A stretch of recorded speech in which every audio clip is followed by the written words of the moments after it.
Live, local, trusted. This is WKYT News.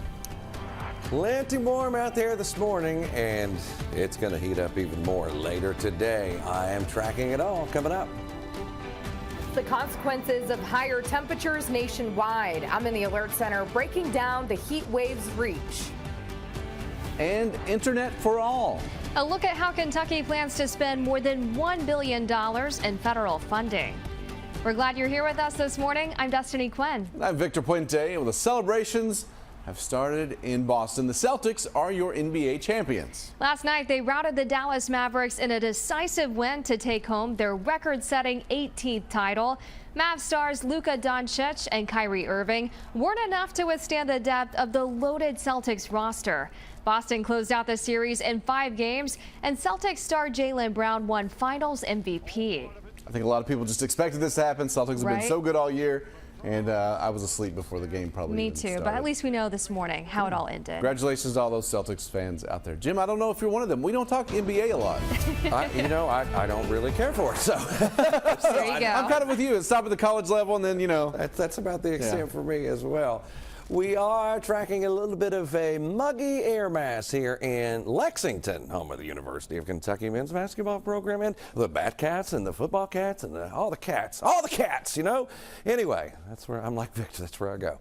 We're looking at downtown Lexington right now, and you can see it is nice and quiet. We're not tracking any showers, thunderstorms at this hour, but we could toward the afternoon and evening. The other thing, that muggy meter is going to stay up there high in that sticky category here these next few days, meaning it's going to be uncomfortable, a little extra uncomfortable for you as we head through time. We sit right now in the 70s for most locations, anywhere from 66, that's the coolest temperature we have, up to about 75 degrees as well. So as we look at the forecast for today, I think we're going to come up to around 91.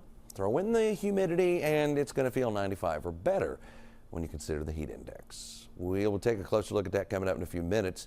Right now, I'm going to get over to India and see what's happening on your roads. Jim, who put that muggy meter together? It was absolutely gorgeous. Next time you are hanging out or trying to head out the door, just waking up, let me help you out. Here is a look at the roadways. Things are beautiful this morning, just like everything else. No major issues. To prove that point, take a look at the roads with me. So if you were traveling over maybe to Versailles, the roadways from Versailles transitioning over to Lexington Road, things are slowing down to 24 miles per hour in Woodford County. Now, if we're taking a look inside of Fayette County, Winchester right near Liberty is down to 21 miles per hour. So just give yourself a couple of extra minutes right at that intersection. Overall, not bad on Winchester. I've been keeping my eye to the roadways, and things are still very light on the most part of, or mostly on Winchester Road. And then as we transition again in Clark County, Lexington Road, 52 miles per hour. So things are beautiful. Outside, let me show you what it looks like, because again, things are just trucking right along this morning. Hardly any activity here at 3rd and Midland. We have some pedestrians out, so please be careful of that. But overall, a beautiful start to your morning commute, Victor. Indeed, thank you. Central Kentucky leaders are paying attention to rising temperatures, and they're making some changes. Lexington is issuing a Phase 1 heat alert. Lucy Bryson is live at one of the city's cooling centers. Lucy, tell us more about that alert. Well, Victor and Destiny, when the days go from a typical warm heat to these elevated heat indexes like we're going to be seeing for the next couple of days, that's when the city is going to issue that Phase 1 heat alert. They've issued one right now, and it's going to go all the way until Saturday. So the end is near, but we do have a ways to go with a couple more hot days coming. Here's what to do to prepare in the event that you find yourself out in the heat and it could get a little bit dangerous. The city is doing a couple of things and making some adjustments. Now, some adjustments that come with heat alerts like this are additional water distribution services. Outreach teams in Lexington, like the Compassionate Caravan, the Hope Mobile, and more, will distribute water throughout the community. It's also going to change trash pickup times, so listen up. You don't want to miss it. Residential collection began at 4:30 this morning, an hour earlier than usual. They're working throughout neighborhoods now. We've even seen a couple pass us here. This allows workers to get get done ahead of the hottest part of the day. And finally, for people that find themselves in the heat today, cooling centers are around every corner in Lexington. There's one in Dunbar, Castlewood, Tates Creek, and right here where I am at the Kennewick Community Center. And if you can't get there, LexTran is offering free rides to these cooling centers. So really, if you need it, there is going to be a way for you to get here and get out of the heat. But Kentucky is not the only place in the country that is facing the heat. Millions around the world are facing that. Mariah Candido is in the alert center for us. Mariah, tell us about some of these heat advisories. Yeah, Lucy, tens of millions of Americans are facing extreme heat advisories. You can see it on the map. All of that orange and red. Now, with these temperatures, they're expected to hover over 90 degrees all week. And then more than 22 million Americans are likely to see triple digits. And like we've seen being done here, people are handing out cold water everywhere, including Chicago, which has record temperatures above 90 this week. And then further north in Detroit, some people say they enjoy the heat. Others say it's almost unbearable. Schools in central Massachusetts abruptly ended the school year early because of the temperatures, because many of their schools, I think 10, don't have air conditioning in their building. Now, in parts of New York, some schools have moved to half days to also help beat the heat. Health experts warn that heat can be dangerous, especially for the vulnerable population, such as the elderly, homeless, pregnant people, and children. They say it is imperative to stay hydrated and stay in an air-conditioned building as much as you can. Destiny?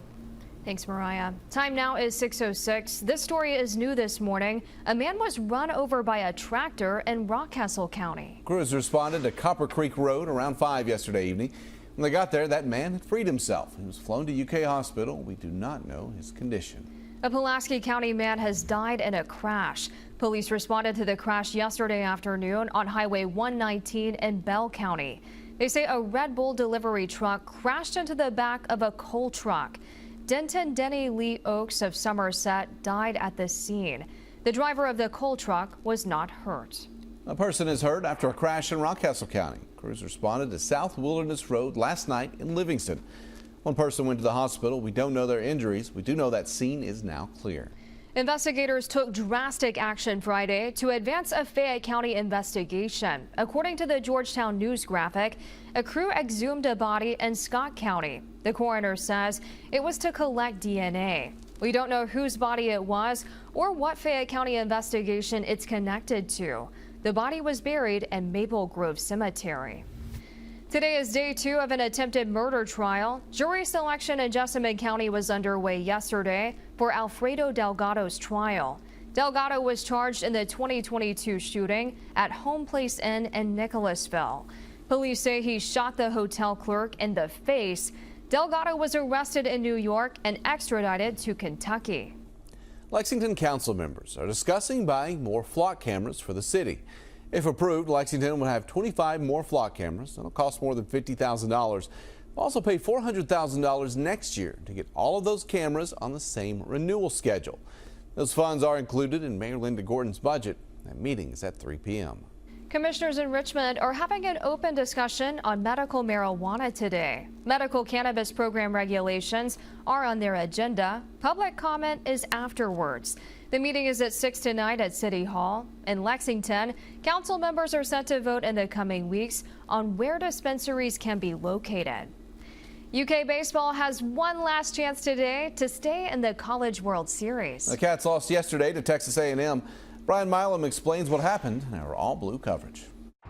The baseball Wildcats lose to Texas A&M 5-1 in a ball game. The Kentucky Sticks just never got going until it was almost too late. Ryan Prager, the Texas A&M starter, was awesome. He went 6 2/3, had a no-hitter going into the 6th, and for the most part, Kentucky just hit lazy fly balls, and his changeup, Prager's changeup, was keeping the Cats off balance all night. I think second time around against Prager, we took better swings, but we didn't make that adjustment quick enough, and I think if we attacked earlier, we would have come out differently. On the flip side, Mason Moore, the Cat starter, was cruising until the 6th inning, and then all of a sudden, the roof fell in. He had a walk, a double, a single, a walk, and Nick Mingione decided that was enough. Minge goes to the bullpen, and it did not get much better. Another double, single, walk, and by that time, the Aggies had scored 5 runs which led to the 5-1 win. You know, the big inning is just about maybe the biggest factor in whether you win or lose a game in college baseball, and they were able to get one and we weren't, and that was the difference in the game. So now Kentucky has their backs against the wall, but so do the Florida Gators. Their opponent tonight at 7 o'clock. It's an SEC matchup in the elimination round. If the Cats can win, they'll come back tomorrow. If they lose, season's over. In Omaha at the College World Series, Brian Milam, WKYT. You can watch the Cats play Florida in tonight's elimination game at 7 on ESPN. Kentucky is getting more than $1 billion to expand high-speed internet access. It's the largest investment of its kind in state history. The money will fund Kentucky's Broadband Equity Access and Deployment Program, also known as BEAD. Governor Beshear says his team is committed to making getting online easy and affordable. It's a chance for everybody to chase their dreams, whether that's applying for a new and better job or applying for college, getting the health care they need to feel their best, or starting a business in a rural area. Kentucky's proposal to use the money outlines plans on things like stakeholder engagement and workforce initiatives. Coming up, the largest state-level pardon in American history. While one state's governor is forgiving close to 200,000 convictions. We'll heat up again as we head toward the afternoon and evening hours. It's pretty warm out there right now, as a matter of fact. We will take a closer look coming up. At 6:30, the life or death reason some Central Kentucky ambulance crews are choosing not to use lights and sirens.